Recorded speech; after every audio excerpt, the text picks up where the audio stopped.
everybody, and welcome back to the channel. My name is Amanda N, and today we're going to talk about the Fox sisters. The Fox sisters are most known for being phony mediums, and while it isn't quite Halloween yet, we're getting to the spooky season, and I couldn't resist talking about these three. While these three aren't solely responsible for the rise in spiritualism, they played a massive, massive part in it. So much so that I know for a fact I won't really be able to cover every aspect of their lives in this one video, so think of today as more of an overview, a little tip of the iceberg, and let's dive right in. So just outside Hydesville, New York, a few miles outside of Newark and 20 miles west of Rochester, the two youngest Fox sisters, 15-year-old Maggie Fox and her little 11 to 12-year-old sister Katie, schemed to frighten their mother. It was the winter of 1847, or as some sources say, it was 1848. It all started with apples tied to strings. The girls would repeatedly and rhythmically drop them on the stairs to mimic ghostly footsteps. And then, as Katie would later explain in an interview, they learned to make popping, cracking, and thumping sounds on their own. Maggie claims they did this by cracking the knuckles on their toes. When I first heard this story, someone that I was with said this is impossible to do over and over and over again without stopping, but it really isn't. I can actually make a cracking sound with my ankle multiple times in a row, so I don't doubt that this is at least a possible cause of the sounds. Of course, for their poor mother, she figured the house was haunted. Some sources describe the following encounter a bit differently, but the end result is the same. They say at some point in late March 1848, their mother and possibly a neighbor came to the girls' bedroom to explore the source of the sound. Then, while Maggie and Katie were on the bed, they began their demonstration, essentially ordering the ghost in the house to make a thudding or crackling sound, and of course the raps and sounds would follow. This was genuinely a really clever prank, but only a prank. The Smithsonian even claims that they did it on March 31st, the eve of April Fools, purposefully. But at the same time, Rochester, New York was a hotbed for religious activity and reform, so these stories didn't die out as nothing more than a child's prank. Instead, other people within the community kept asking the girls to demonstrate their abilities, and the oldest sister, Leah, had apparently proven herself to be a medium when she communicated with the Post family's recently deceased daughter.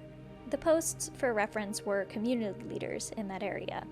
In fact, they were so convinced that the girls were legit that the Post turned them into a full-blown spectacle, renting a large hall, and 400 people came to hear the mysterious noises.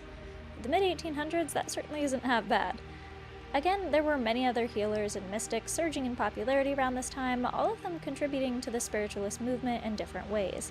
Even Britannica, though, points to the events in the Fox sisters' home as being the very beginning of the movement. Literally, a prank pulled by teenagers led to mediums cropping up all over the globe and table turning becoming a popular pastime in Victorian drawing rooms. Table turning is something you've probably seen in a horror movie or two.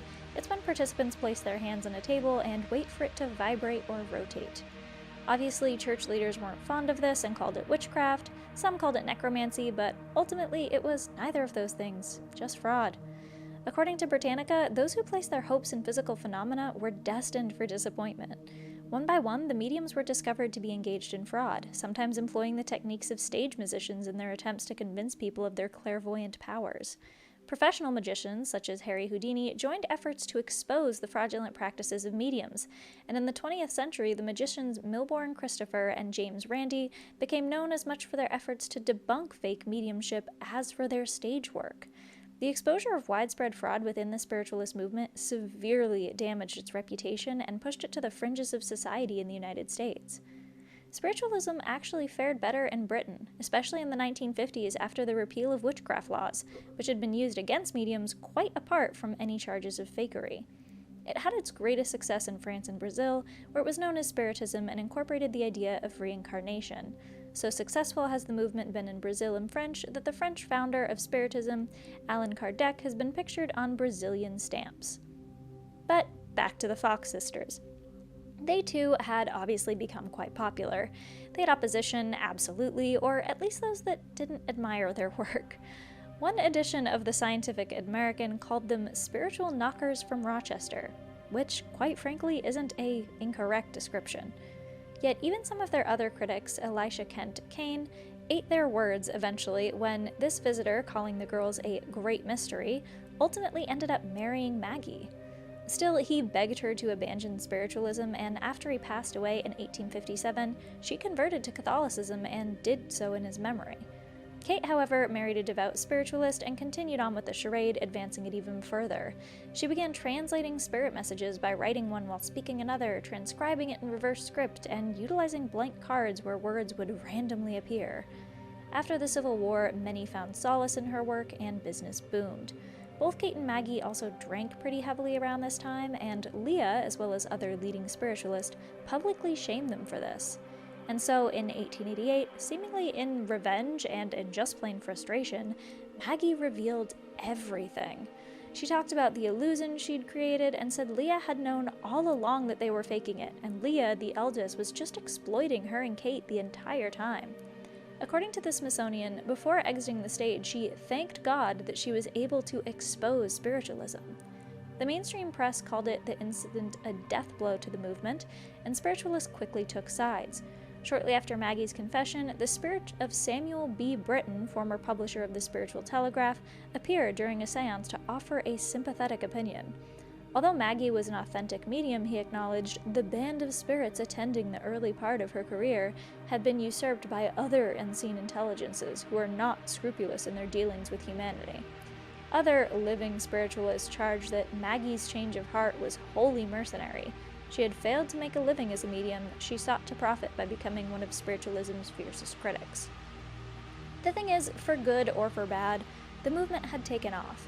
Maggie recanted her confession a year later, maybe because she realized she couldn't survive off the truth, I'm not sure why, but the damage had been done. Non-believers could rejoice and point to it as being proof that the movement wasn't real all along, while those that were determined to believe could say that Maggie recanted or take Leah's side in the entire ordeal. The thing is, while I won't say that communicating with the dead never happened before the Fox sisters, they certainly brought it into the modern world in a way that no one ever had before. Is that a good thing? Honestly, I don't think so. I feel like many mediums are predatory and take advantage of people at their lowest point. And with how many fake mediums are out there today, I just can't condone what the Fox sisters did, especially when you consider that they were adults at the time. Even if they'd been lying as children, they still lied as adults too. What do you think, though? Do you think that Leah was really manipulating her younger sisters, or that Maggie just said, hey, heck with it, I'll be a really good critic, I'll get popular off of this instead, once her fame being a spiritualist sort of ran out? I'm really curious to hear your opinions in the comments down below, and if you guys have any ideas for the spooky season, let me know. I'll probably be working on a few other topics similar to this one as Halloween comes closer. Thank you so much for watching, and I'll see you guys next time. Bye!